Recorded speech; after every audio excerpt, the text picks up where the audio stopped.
लखनऊ में जेपीएनआईसी को निजी कंपनी के हाथ में सौंपने पर सियासत गर्मा गई है। अखिलेश यादव ने बीजेपी पर जमकर निशाना साधा और कहा बीजेपी के पास कोई समाजवादी नेता नहीं था, इसीलिए जयप्रकाश नारायण को अपनाया। और जेपीएनआईसी में कोई भ्रष्टाचार हुआ है तो 10 साल में जांच क्यों नहीं हुई? 10 साल तक क्या किया गया, लेकिन ठेकेदारों का पूरा पेमेंट हुआ।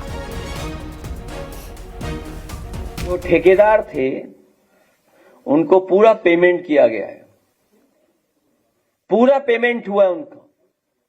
न केवल मुख्य ठेकेदार का पेमेंट हुआ है, बल्कि और जिन लोगों ने ठेकेदारी की, काम पूरा हुआ है कि नहीं हुआ है, उसकी जांच हुई है कि नहीं हुई है। जो काम का भुगतान हुआ है वो काम पूरा हुआ कि नहीं हुआ, उनसे लिखवा लिया गया है कि हमने काम पूरा किया और भविष्य में हम कोर्ट में नहीं जाएंगे, ना आपके खिलाफ जांच की कोई दरखास्त देंगे। 30 साल की लीज पर बेच दिया आप, और बाजार भाव क्या रहा होगा इसका कैलकुलेशन कौन कर सकता है?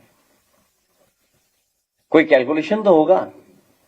अगर आज मार्केट में इतनी बड़ी जगह, इतना बड़े स्ट्रक्चर अगर मार्केट में हम उसको लेकर के जाएं, तो जब बाजार भाव तो भी होगा कोई ना कोई।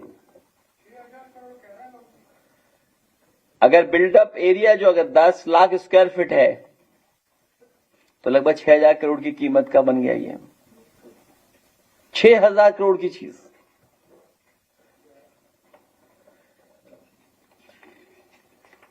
$6,000 का था, इसीलिए बीजेपी ने जेपी बेच दिया। बीजेपी ने अपना ही जेपी बेच दिया। जेपीएनआईसी पर अखिलेश यादव के दिए गए बयान पर केंद्रीय राज्य मंत्री बीएल वर्मा और बीजेपी प्रवक्ता दिनेश प्रताप सिंह ने पलटवार किया। केंद्रीय मंत्री का कहना है जेपीएनआईसी का काम मुलायम सिंह यादव की सरकार में शुरू हुआ और अखिलेश सरकार में पैसा दिया गया, लेकिन योगी सरकार की ऐसी व्यवस्था है कि सैफई परिवार लूट नहीं कर सकता।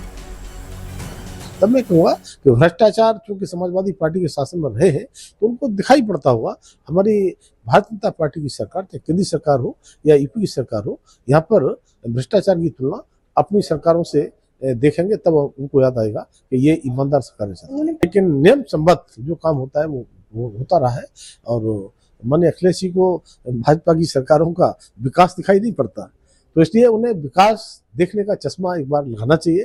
तब उन्हें लगेगा कि माननीय प्रधानमंत्री मोदी के नेतृत्व में योगी।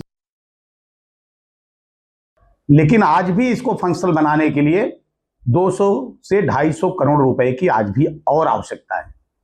इसको देखते हुए माननीय योगी आदित्यनाथ जी की सरकार ने फैसला लिया कि इसको हम लीज पर देंगे और जो सबसे ज्यादा बोली लगाएगा ऐसी एक कंपनी को लीज पर दी गई है कि जिससे बचे हुए जो अवशेष काम है उसको जल्द से जल्द पूरा हो सके और जेपीएनआईसी को जनता के हित के लिए खोला जा सके। वहीं कैबिनेट मंत्री संजय निषाद ने कहा कि लखनऊ विकास प्राधिकरण को अपनी संपत्तियों को लेकर फैसले लेने का अधिकार है, इनमें सरकार का कुछ लेना देना नहीं। देश संविधान से चलता और संवैधानिक व्यवस्था में आयोगों और प्राधिकरण की व्यवस्था दी गई पिछली सरकारों के द्वारा। विकास प्राधिकरण है कि विकास के नाम पर है, तो लखनऊ विकास प्राधिकरण को दिया गया है। अगर विकास प्राधिकरण खुद की सरकारी संस्था और उसको कहते हैं प्राइवेट है, तो प्राइवेट और प्राधिकरण में क्या अंतर है? अगर इन लोगों ने किया ही होता तो शायद हम लोग को नहीं। आज विकास बिल्डिंग सरकार के हाथों में है, लेकिन उसका विकास करने का अधिकार प्राधिकरण को दिया गया।